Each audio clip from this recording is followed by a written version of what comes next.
The puppy lay shivering near the roadside, his tiny body marked with pain and hunger. Cars rushed past him, people walked around him, but no one stopped.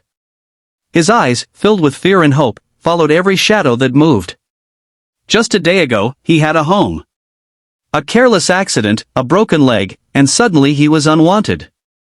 Left behind, he learned what silence felt like, loud, cold, and lonely. As night fell, rain began to pour. The puppy tried to crawl under a broken box, whimpering softly. That's when she saw him, a young woman returning from work, tired and lost in her own worries. She paused. Something about his weak cry reached her heart. She knelt down, gently lifting him into her arms. He didn't struggle. For the first time, he felt warmth again. She took him to a small clinic, spent what little money she had, and carried him home wrapped in an old scarf. Days passed.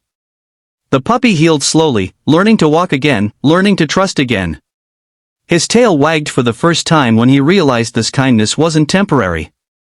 Months later, the puppy ran freely in a small garden, healthy and joyful. Wherever the woman went, he followed, not out of fear, but out of love. From pain to kindness, his journey proved one simple truth. Saving one life may not change the world, but for that life, the world changes forever. Paw Prints Red Heart.